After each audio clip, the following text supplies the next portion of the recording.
Hi friends, welcome back to our channel. எல்லோரும் எப்படி இருக்கீங்க? கண்டிப்பாக நல்லா இருப்பீங்க நம்புகிறேன். இன்றைக்கி நம்ம சேனலில் டே டு டே லைஃப்பில் எல்லாருக்குமே ரொம்ப யூஸ்ஃபுல்லாக இருக்கக்கூடிய கிச்சன் டிப்ஸ் அண்ட் ட்ரிக்ஸ் தான் ஷேர் பண்ணியிருக்கேன். ஸோ வீடியோ வந்து ஸ்கிப் பண்ணாமல் ஃபுல்லாக பாருங்கள். அதுக்கு முன்னாடி நீங்கள் இப்போ தான் நம்ம சேனலை ஃபஸ்ட் டைம் பார்க்குறீங்கன்னா இப்போவே சப்ஸ்கிரைப் பண்ணிக்கோங்க. கூட இருக்க பெல் சிம்மில் கிளிக் பண்ணிக்கோங்க. இப்போ வாங்க வீடியோக்குள்ளே போகலாம். ஃபர்ஸ்ட் இப்போ என்னென்னு பார்க்கலாம். வெயில் வந்து பார்த்திங்கன்னா செம்மையாக அடிக்குது. இந்த அடிக்கிற வெயிலுக்கு மாவு என்ன தான் நீங்கள் பார்த்து வச்சாலுமே உடனே ரொம்ப புளிச்சு போயிடுது. ஸோ அதுக்கான ஒரு சிம்பிளான டிப் என்னென்னு பார்க்கலாம். ஒரு காஞ்ச மிளகாய் எடுத்துக்கோங்க. அதை நல்லா க்ளீனாக வாஷ் பண்ணிவிட்டு ட்ரை பண்ணிவிட்டு அதுக்கப்புறம் இந்த மாவில் இந்த மாதிரி போட்டு வச்சுருங்க. இந்த மாதிரி போட்டுட்டு க்ளோஸ் பண்ணி நீங்கள் ஃப்ரிட்ஜில் ஸ்டோர் பண்ணி வைக்கும்போது அவ்வளோ சீக்கிரத்தில் வந்து பார்த்திங்கன்னா உங்கள் மாவு புளிக்காது. ட்ரை பண்ணி பாருங்கள். அடுத்த டிப் என்னென்னு பார்க்கலாம். நம்ம கேரட் வாங்கிட்டு வந்து ஸ்டோர் பண்ணி வைப்போம். அது வந்து உடனே வந்து பார்த்திங்கன்னா ஒரு மாதிரி வந்த மாதிரி இருக்கும், அழுகி போயிடும். ஸோ நான் இந்த மெத்தடில் தான் வந்து ஸ்டோர் பண்ணி வச்சிட்ருக்கேன். எனக்கு ரொம்ப நாள் வரைக்கும் ஃப்ரெஷ்ஷாக இருக்குது. ஸோ கேரட் வாங்கிட்டு வந்த உடனே 2 சைடும் வந்து அந்த காம்பெல்லாம் வந்து நல்லா கட் பண்ணி எடுத்துருங்க. கட் பண்ணதுக்கப்புறமா இந்த மாதிரி கொஞ்சமாக தேங்காய் எண்ணெய் எடுத்துக்கோங்க. அதை வந்து 2 சைடும் இந்த மாதிரி அப்ளை பண்ணி விடுங்க. இந்த மாதிரி அப்ளை பண்ணிவிட்டு ஒரு பாக்ஸில் போட்டு நீங்கள் ஸ்டோர் பண்ணி வச்சிங்கன்னா உங்கள் ஃப்ரிட்ஜில் எத்தனை நாள் ஆனாலும் வந்து நீங்கள் எடுத்து யூஸ் பண்ணுற வரைக்கும் ரொம்ப ஃப்ரெஷ்ஷாக இருக்கும் இந்த கேரட்டு. அதே மாதிரி ஏதாவது ஒரு கேரட் அழுவி போயிருந்துச்சு, லைட்டாக அந்த ஸ்கின்னெல்லாம் ஒரு மாதிரி இருந்துச்சுன்னா அதை உடனே வந்து தூக்கி போட்டுருங்க. இது கூட வைக்காதீங்க. ஸ்கின்னில் இந்த மாதிரி ஏதாவது ப்ரௌன் கலர் அந்த மாதிரி லைட்டாக இருந்துச்சுன்னா அதை வந்து கட் பண்ணிடுங்க. அந்த ஸ்கின்னை ரிமூவ் பண்ணிவிட்டு அந்த இடத்துலையும் வந்து கொஞ்சமாக வந்து தேங்காய் எண்ணெய் வந்து அப்ளை பண்ணிடுங்க. இந்த மாதிரி தேங்காய் எண்ணெய் அப்ளை பண்ணி விட்டதுக்கப்புறம் ஒரு பாக்ஸில் போட்டு ஸ்டோர் பண்ணி வச்சு பாருங்கள். ரொம்ப நாள் வரைக்கும் நீங்கள் எடுத்து யூஸ் பண்ணுற வரைக்கும் ஃப்ரெஷ்ஷாக இருக்கும். ஸோ நான் இந்த டிப்பை தான் நான் பர்சனலாக ட்ரை பண்ணிட்டு வரேன். எனக்கு ரொம்பவே வந்து யூஸ்ஃபுல்லாக இருக்குது. ட்ரை பண்ணி பாருங்கள். அடுத்த டிப் என்னென்னு பார்க்கலாம். நம்ம ஏதாவது கொரியர்லாம் வந்து பர்ச்சேஸ் பண்ணும்போது இந்த மாதிரி ஸ்பாஞ்ச் வந்து பார்த்திங்கன்னா நம்மளுக்கு அந்த பாக்ஸில் வந்து வச்சு கொடுப்பாங்க. நம்ம ட்ரெஸ் வாங்கும்போதோ இல்லை ஏதாவது கொரியர் ஐட்டம் பர்ச்சேஸ் பண்ணும்போது அதை வந்து நீங்கள் சூப்பராக ஒரு ஆர்கனைசராக வந்து பார்த்திங்கன்னா யூஸ் பண்ணிக்கலாம். நம்ம இயரிங்லாம் வந்து இந்த மாதிரி கம்பார்ட்மெண்ட் பாக்ஸில் வந்து தனித்தனியாக போட்டு வச்சோன்னா அது ஒன்றோட ஒன்று ஒட்டாமல் எதுவும் டேமேஜ் ஆகாமல் நல்லாயிருக்கும். அப்படி இல்லாமல் நீங்கள் ஒரே பாக்ஸில் போட்டு ஸ்டோர் பண்ணி வச்சிங்கன்னா அதோட கலர்ஸ்லேருந்து எல்லாமே வந்து ஸ்டோன் ஒர்க் எல்லாமே வந்து பார்த்திங்கன்னா டிஸ்டர்ப் ஆகும்.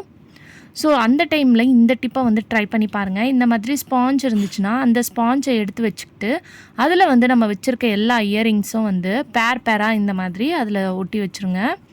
இந்த மாதிரி ப்ரெஸ் பண்ணாலே போதும், அதில் வந்து நல்லா உங்களுக்கு ஸ்டிக் ஆயிரும். இதுக்கப்புறம் நம்ம வீட்டில் இருக்கக்கூடிய ஏதாவது ஃபுட்டு வாங்கும்போது இருக்கக்கூடிய பாக்ஸ் இல்லை இந்த மாதிரி டேட்ஸ் வாங்கும்போது இருக்கக்கூடிய பாக்ஸ் இருந்துச்சுன்னா அதில் வந்து இந்த ஸ்பாஞ்சை வந்து வச்சு நீங்கள் ஸ்டோர் பண்ணி வச்சு யூஸ் பண்ணிக்கலாம். ஸோ இந்த மாதிரி வச்சுட்டு நீங்கள் க்ளோஸ் பண்ணிட்டீங்கன்னா உங்கள் ட்ரெஸ்ஸிங் டேபிளில் வந்து அழகாக நீங்கள் ஆர்கனைஸ் பண்ணி வச்சுக்கலாம். எங்கேயாவது ட்ராவல் பண்ணும்போது கூட நீங்கள் இந்த மெத்தடில் வந்து ஸ்டோர் பண்ணி ஆர்கனைஸ் பண்ணி எடுத்துகிட்டு போகலாம். ஸோ நம்மளுக்கு ரொம்பவே சேஃபாக இருக்கும். மேலே இருக்கிற இந்த ஸ்டிக்கர் வேணால் ரிமூவ் பண்ணிடலாம். நான் ஆல்ரெடி இந்த மாதிரி தான் என்னோடய இயரிங்ஸ்லாம் வந்து நான் ஸ்டோர் பண்ணி வச்சுருக்கேன். ஸோ ரொம்பவே வந்து பார்த்திங்கன்னா சூப்பராக இருக்கும். ட்ரை பண்ணி பாருங்கள். அடுத்த டிப் என்னென்னு பார்க்கலாம். நம்ம எல்லாருக்குமே கிச்சனில் ரொம்ப மெயினான ப்ராப்ளம் என்னென்னு பார்த்தீங்கன்னா இந்த சிங்க் பிளாக் தான். நீங்கள் என்ன தான் பார்த்து சிங்கை மெயின்டைன் பண்ணாலுமே உங்களுக்கு சிங்க் வந்து அப்பப்போ வந்து பிளாக் ஆயிரும். அந்த டைமில் இந்த டிப்பை வந்து ட்ரை பண்ணி பாருங்கள். அதுக்கு வந்து நான் ஒரு ஸ்டீல் ஸ்க்ரப்பர் தான் வச்சுருக்கேன். ஸோ இந்த ஸ்டீல் ஸ்க்ரப்பரை வந்து இந்த கேப் இருக்குல்ல, தண்ணி போகிற கேப்பில் வந்து இந்த மாதிரி நல்லா ஃபுல்லாக ஸ்ப்ரெட் பண்ணி வச்சுருங்க. நீங்கள் யூஸ் பண்ண ஸ்க்ரப்பராக இருந்தால் கூட பரவாயில்ல. இதுக்கப்புறம் நீங்கள் மேலே பாத்திரத்தை வச்சு நீங்கள் வாஷ் பண்ணும்போது உங்களுக்கு சிங்க் பிளாக்கே வந்து வராது. அது எப்படின்னு தானே பார்க்குறீங்க. இப்போ நம்ம பாத்திரம் வாஷ் பண்ணும்போது இதில் இருக்கக்கூடிய டஸ்ட்டெல்லாம் வந்து பார்த்திங்கன்னா அந்த சிங்க் ஹோல்ஸில் போய் கலெக்ட் ஆயிரும். சில டஸ்ட்டெல்லாம் வந்து இந்த தக்காளி தோல், வெங்காயம் தோல்லாம் இருந்துச்சுன்னா உள்ளே போய் மாட்டிக்கும். அந்த பைப் லைனில் மாட்டிச்சுன்னா தான் நம்மளுக்கு தண்ணி வந்து போகிறதுக்கு வந்து பார்த்திங்கன்னா ரொம்ப கஷ்டமாக இருக்கும். ஸோ நீங்கள் இந்த மாதிரி ஸ்டீல் ஸ்க்ரப்பரை அந்த இடத்துல வச்சுட்டு அதுக்கப்புறம் உங்கள் மேலே இந்த பாத்திரம்லாம் போட்டுட்டு நீங்கள் வாஷ் பண்ணி பாருங்கள். உங்களுக்கு எந்த ஒரு டஸ்ட்டாக இருந்தாலும் சரி உங்களுக்கு அந்த பைப் லைனில் போய் மாட்டிக்கவே மாட்டிக்காது.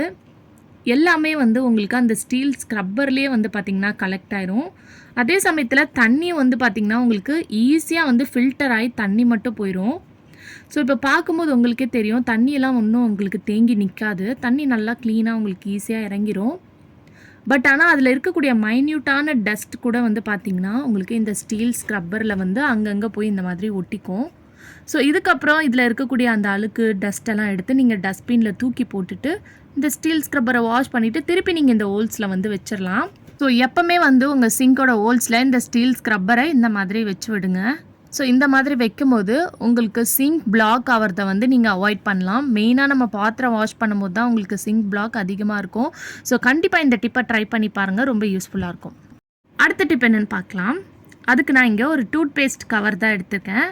நீங்கள் டூத் பேஸ்ட் கவராக இருந்தாலும் சரி, இல்லை ஏதாவது ஆயில்மெண்ட் நம்ம வாங்கும்போது இருக்கக்கூடிய கவர் எதாக இருந்தாலும் எடுத்துக்கோங்க. அதோட பேக் சைடில் டபுள் டேப் வந்து ஒட்டிட்டு உங்கள் கிச்சனோட டைல்ஸில் வந்து இந்த மாதிரி ஸ்டிக் பண்ணிடுங்க. இது வந்து ஒரு ஆர்கனைசராக நம்ம யூஸ் பண்ணிக்கலாம். இதுக்குள்ளே வந்து நம்ம லைட்டர் வந்து மோஸ்ட்லி வந்து பார்த்திங்கன்னா எங்கேயாவது தேடிட்டே இருப்போம். ஸோ இந்த மாதிரி போட்டு வைக்கும்போது அது தனியாகவும் இருக்கும், உங்களுக்கு எடுத்து யூஸ் பண்ணுறதுக்கு ஈஸியாக இருக்கும். அப்படி இல்லைனா இந்த மாதிரி ஸ்பூன்ஸ்லாம் கூட நீங்கள் போட்டுட்டு இதை க்ளோஸ் பண்ணிக்கலாம். வேணுன்ற போது ஓப்பன் பண்ணி கூட நீங்கள் எடுத்துக்கலாம். ஸோ நீங்கள் ரொம்ப வெயிட்டாக போடாமல் அது வெயிட் தாங்குகிற அளவுக்கு எந்த திங்ஸ் வேணாலும் நீங்கள் போட்டு ஸ்டோர் பண்ணி வச்சுக்கலாம். வேணுன்ற போது நீங்கள் எடுத்துகிட்டு திருப்பி நீங்கள் க்ளோஸ் பண்ணி வச்சுக்கலாம். கண்டிப்பாக இந்த டிப்பு யூஸ்ஃபுல்லாக இருக்கும், ட்ரை பண்ணி பாருங்கள். அடுத்த டிப் என்னென்னு பார்க்கலாம். நம்ம வீட்டில் இருக்கக்கூடிய ஸ்விட்ச் போர்டெலாம் வந்து பார்த்திங்கன்னா ரொம்ப அழுக்கு படிஞ்சு போயிருக்கும். அதுவும் மெயினாக கிச்சனில் இருக்கிற ஸ்விட்ச் போர்டு வந்து பார்த்திங்கன்னா ஒரு மாதிரி எண்ணெய் பிசுக்காக இருக்கும். அதை க்ளீன் பண்ணுறதுக்கு நான் இங்கே நெயில் டிஷ்யூ ரிமூவர் இருக்கும் பாருங்கள், அதுதான் எடுத்திருக்கேன்.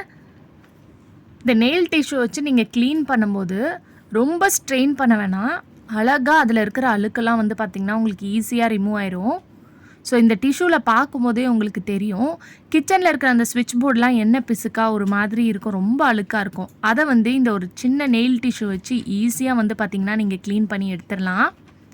ஸோ அது மட்டும் இல்லாமல் உங்களுக்கு அந்த ஸ்விட்ச் போர்டு வந்து பார்த்திங்கன்னா நல்ல ஒரு ஷைனிங்காக இருக்கும். ரொம்ப தேய்க்கணுன்னு கூட அவசியம் இல்லை, லைட்டாக நீங்கள் அதை மேலேயே அப்படியே வந்து தொடச்சி விட்டாலே போதும். ஸோ இந்த டிஷ்யூவில் வந்து பாருங்கள் இப்போது எந்த அளவுக்கு அழுக்கு வந்து கலெக்ட் ஆகிருக்குன்னு சொல்லிட்டு. ஸோ கண்டிப்பாக இந்த டிப்பு யூஸ்ஃபுல்லாக இருக்கும், ட்ரை பண்ணி பாருங்கள்.